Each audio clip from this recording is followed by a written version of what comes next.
kabla haujaanza biashara au unavyoendelea na biashara ili ikue, lazima ufanye utafiti. Kabla haujaanza biashara, lazima ujue hii biashara ninayofanya, je, kwa tabia ya hapa nitauza na nitauza shilingi ngapi? Je, faida nitapata? Kwa hiyo lazima ufanye utafiti wa nini uuze wapi na kwa shilingi ngapi.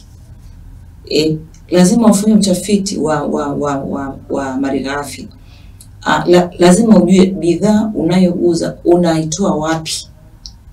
Kwa hiyo huu ni utafiti.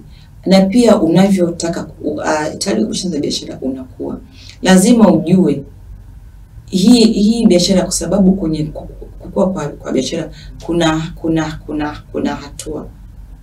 Kuna baadhi ya hatua usipopitia unaweza ukadondoka moja kwa moja.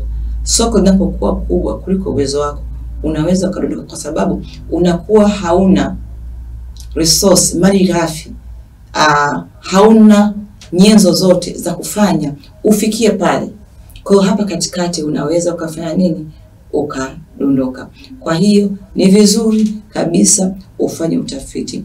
Aidha utafiti unaweza ukafanya kabla haujaanza biashara, na pia utafiti unafanya wakati sasa unataka kukua, kwa sababu kama unakuwa ina maana bidhaa yako itaongezeka.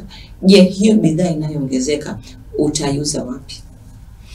Lakini lingine pointi nyingine ya kwa nini wafanyabiashara wadogo wengi wanashindwa kukua, sababu nyingine ni hofu ya kukuza biashara zao, ni hofu ya kukuza mtaji, ni kutokuwa na ujasiri, ni kutokuwa na hali ya kujiamini kuwa nikikuza mtaji huenda nikapata hasara.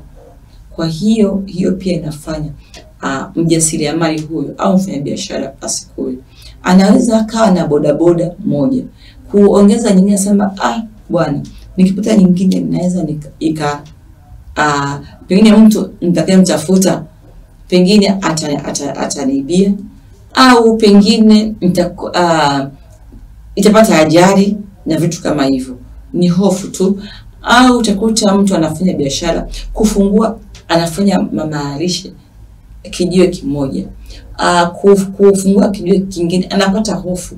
Lakini ile pointi niliyoongea kabla ya hii, usipofanya utafiti utaingiwa na hofu, lakini ukifanya utafiti hautaingiwa na hofu, utaendelea.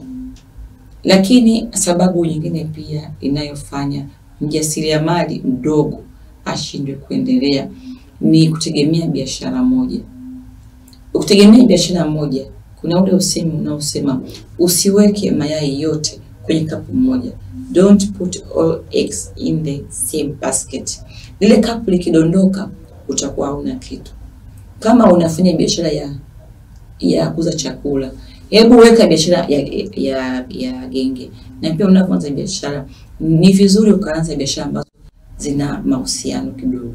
Kama unafanya biashara ya chakula, hebu weka biashara ya genge. Kama unaweka biashara ya duka, weka biashara na unauza hata pia ukiuza restaurant, sehemu ya kuuzia chakula, pia inasaidia.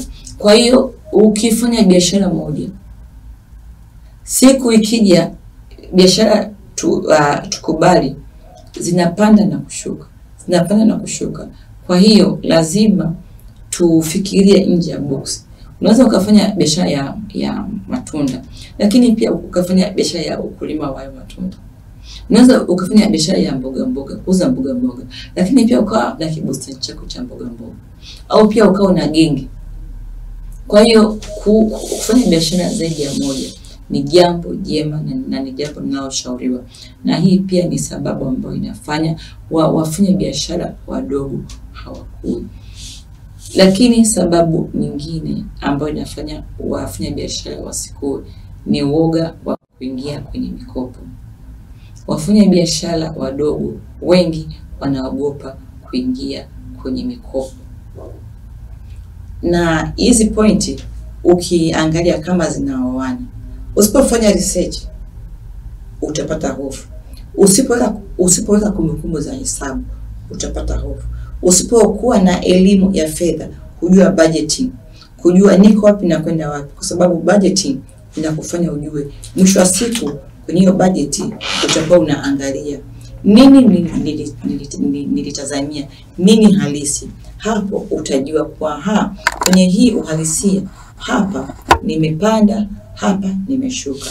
Kwa hiyo uoga wa kuomba mikopo unakuja pale ambapo unaposhindwa kufanya utafiti, pale ambapo unaposhindwa kutunza kumbukumbu, pale ambapo hata huduma zako zinakuwa ziko chini, hauna customer care, pale ambapo unashindwa kutafuta masoko, hapo lazima utapata hofu.